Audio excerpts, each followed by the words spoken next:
Hola, ¿qué tal? Me llamo Levi. Bienvenidos a este nuevo video que les traemos el día de hoy. No olviden suscribirse porque esto nos ayuda a seguir creciendo y a traerles más contenido. Comencemos.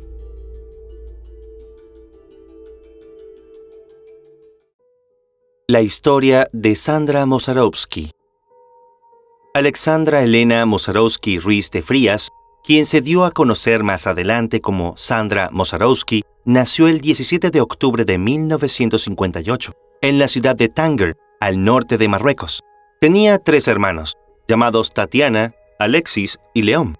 Los padres de Sandra le legaron una interesante mezcla de razas y culturas. El matrimonio estaba formado por una mujer española, María del Rosario Ruiz de Frías, y Boris V. Mosarowski, un diplomático ruso, de profesión ingeniero electrónico. De ahí el apellido de Sandra, su tez pálida y sus impresionantes ojos claros. A comienzos de los años 60, su familia se mudó a la ciudad de Madrid, España, donde Sandra comenzó sus estudios en el Liceo Anglo-Español de la capital, y luego en el Colegio Sagrado Corazón de Madrid. En su infancia, Sandra asistió a clases de ballet. Cuando tenía 10 años, una vecina la llevó a un casting de actuación en el cual resultó seleccionada. Así debutó en el año 1969 en El otro árbol de Guernica, una película sobre la situación de un grupo de niños durante la Guerra Civil Española. A partir de ese momento, Sandra supo cuál era su destino, lo que quería hacer y a lo que se iba a dedicar en el futuro. Pero era pequeña y siguió cumpliendo sus objetivos como cualquier niña. Retomó sus estudios y se dedicó a ellos en forma exclusiva hasta el año 1973, cuando reanudó su actividad en el cine y cambió su nombre por el que ya conocemos. La belleza de la joven actriz, así como el contraste creado por su cabello castaño y sus ojos verdes, le abrieron puertas en el cine español de la época. Fue poco a poco ganando presencia en producciones de terror, thriller, dramáticas o eróticas. Se dio a conocer más a partir de 1974, siendo una adolescente de 16 años cuando se convirtió en una de las musas del destape y del cine erótico de los años 70. Se denomina cine de destape al género cinematográfico que fue apareciendo progresivamente en España desde la supresión oficial de la censura, después de la muerte del dictador Francisco Franco en noviembre de 1975. El cine de destape estuvo representado en su mayoría por un verdadero aluvión de películas de alto contenido erótico, de escasa calidad, en las que a menudo, de manera gratuita, se mostraron sin tapujos constantes desnudos mayoritariamente femeninos. Algunas de esas películas llegaron a convertirse en su momento en éxitos comerciales sin precedentes. Solo en 1976, casi el 50% de las cintas producidas en España pertenecían a este género. Sandra fue convocada para participar en este boom, dando comienzo a una brillante carrera artística centrada en una serie de producciones de alto contenido erótico, entre las que destacan El Mariscal del Infierno, de 1974, La Noche de las Gaviotas, de 1975, El Hombre de los Hongos, Beatriz y Hasta que el matrimonio nos separe, en 1976. La adolescente ganó bastante popularidad y en la mayor parte de estos filmes interpretó papeles de prostituta o de sirvienta desinhibida, y casi todos sus personajes acababan de alguna manera desnudos. Ya que se estaba dedicando tiempo completo a su carrera en el cine, Sandra dejó los estudios de bachillerato en 1976 y siguió haciendo una película tras otra, algunas series de televisión y brindando entrevistas en diversos medios de comunicación. En el año 1977, Sandra grabó la película Ángel Negro, en la que compartió con el actor mexicano Jorge Rivero, con el que se relacionó sentimentalmente. Esta película de coproducción mexicana, colombiana y española fue rodada en Colombia y fue la última película de Sandra. Ciertamente no se entiende cómo fue que la hija de un diplomático, y además siendo menor de edad, pudo conseguir el permiso de sus padres para hacer películas del estilo que hizo Sandra en aquellos momentos del destape. En este sentido, es importante recordar que la mayoría de edad se cumplía a los 21 años en aquel momento, y se requería autorización de sus representantes para cualquier tipo de trabajo, pero eso nunca ha sido aclarado. Sobre la vida de la jovencita hubo todo tipo de especulaciones. Por ejemplo, se dijo que concurría o trabajaba en un local nocturno que había en la famosa calle Oriente de Madrid y que pertenecía al actor Paco Martínez Soria. El local era frecuentado por actrices dispuestas al desnudo, ya que el club contaba con la clientela más selecta de la época. El cuerpo tímido y adolescente de Sandra, además de ser codiciado en la gran pantalla, al parecer era codiciado del mismo modo en las noches de Madrid. Sandra había llenado portadas de revistas con su cuerpo en bikini, o con el torso desnudo y los cabellos cayendo y cubriéndole estratégicamente el pecho. La jovencita había declarado insistentemente en entrevistas sobre su virginidad y su deseo de un amor sereno. Con esa mezcla de candidez y sensualidad, dureza y dolor, Sandra quería terminar sus estudios y empezar una carrera diplomática como su padre. Ella tenía bastante claro que lo suyo era una carrera de fondo y mostraba madurez mental y emocional en las entrevistas que concedía. Por eso no sorprendió que, a mediados de 1977, hiciera el anuncio de su retirada temporal de los escenarios y el cine. Cansada de hacer lo mismo, dijo que tenía la intención de terminar el bachillerato, formarse como actriz en Londres y retomar su carrera con más fundamento, para dejar de sentirse un objeto al que solo se le ofrecían papeles en los que tenía que desnudarse. En cuanto al amor, Sandra confesó alguna vez que no creía en el matrimonio, porque no le parecía lógico ni justo que una atadura pudiera ser para toda la vida, y creía más bien en la unión de la pareja sin condicionamientos. En los círculos de Madrid, a Sandra se le relacionaba íntimamente con el rey Juan Carlos I de España, al que conoció posiblemente a través de su amiga Bárbara Rey, una famosa actriz de destape y vedette. También corrió el rumor de que Sandra pudo haber conocido al monarca en el famoso club nocturno de la calle Oriente de Madrid. Pero el brillante futuro de Sandra dio un vuelco total e inesperado.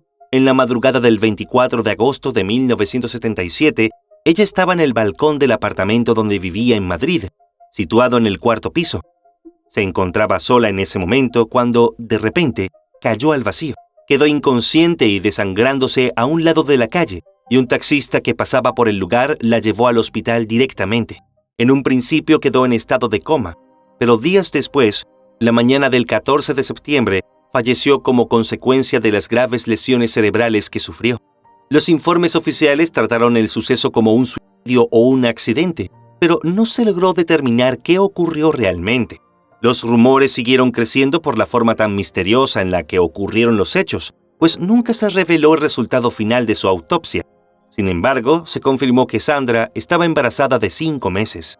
Sandra fue enterrada en el cementerio Santo Ángel de la Guarda de Pozuelo de Alarcón, en Madrid. El caso de Sandra conmocionó a la sociedad española, pero nunca se llegó a esclarecer. Teniendo en cuenta la cantidad de planes que ella tenía en mente, sus allegados consideraron poco probable la teoría del suicidio. También resultaba inverosímil para muchos la teoría del accidente, sobre todo teniendo en cuenta que la barandilla de la terraza de su departamento era demasiado alta como para que alguien pudiera caer al vacío de forma fortuita. También se dijo que cayó mientras andaba regando las plantas, pero las macetas que había allí estaban sobre el suelo del propio balcón. La familia dudó de que fuera un suicidio, pero la muerte de Sandra estuvo cubierta por una niebla de misterio y silencios. Sus amigos y su hermana aseguraron que ella quería seguir adelante con el bebé que gestaba y que tenía planes de mudarse a Londres, por lo que consideraron imposible que estuviera pensando en suicidarse. Sin embargo, admitieron que Sandra tenía obsesión por estar delgada y comía lo mínimo posible, por lo que no descartaron que pudiera haber sufrido un mareo o desvanecimiento. Enseguida, como suele suceder en casos de presunto suicidio, surgió también la hipótesis del asesinato, en cuyo caso había que buscar un culpable.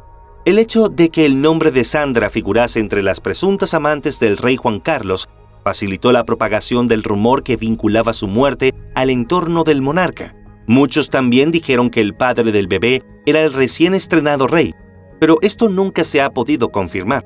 Entre todas las amigas o amantes atribuidas al rey Juan Carlos, la historia de Sandra siempre ha estado rodeada de un enorme misterio. Cada cierto tiempo vuelve a llamar la atención de los medios.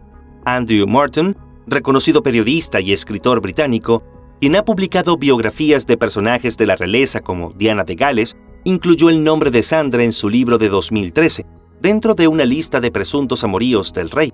Siempre según esta vieja rumorología, Sandra quiso contar detalles de su embarazo y de la identidad del padre en una revista italiana, y el entorno del monarca le habría pagado para que no hablara. Juan Carlos I fue rey de España desde el 22 de noviembre de 1975. Su reinado se inició con la solemne proclamación por parte de las Cortes franquistas, el 22 de noviembre de 1975, 2 días después de la muerte de Francisco Franco. Permaneció en ese rol hasta el 18 de junio de 2014, cuando, tras un escándalo relacionado con una amante y un safari en África, abdicó. La corona quedó en manos de su hijo Felipe VI. Tras su renuncia, ha continuado usando el título de rey con carácter honorífico, manteniendo el tratamiento de majestad, y pasó a ser capitán general de las Fuerzas Armadas en la Reserva, aunque sin ejercer funciones constitucionales. En el año 2020, la vida extramatrimonial del rey Juan Carlos volvió a tomar vigor informativo con especial ahínco, después de que la escritora española Lucía Echevarría pusiera el foco en las furtivas aventuras del que fuera jefe del Estado durante casi 4 décadas y recordó varios datos sobre el presunto idilio amoroso del rey emérito con Sandra. Se han escrito varios libros inspirados en la muerte de Sandra.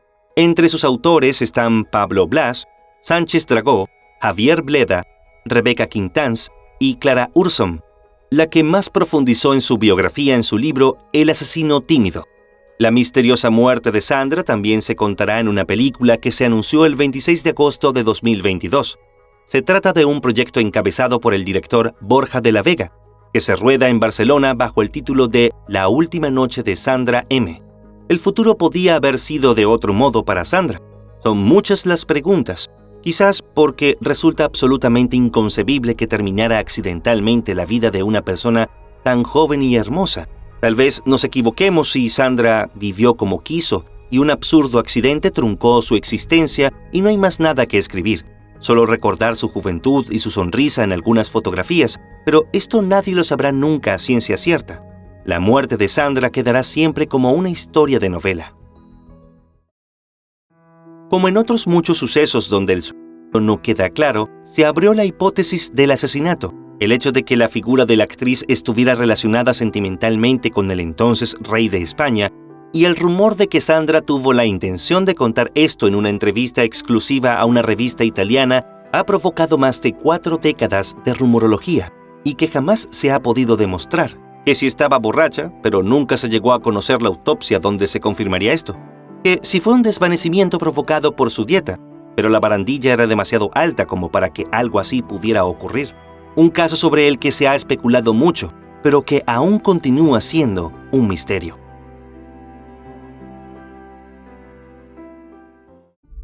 Y bien, querida audiencia, este fue el caso del día de hoy.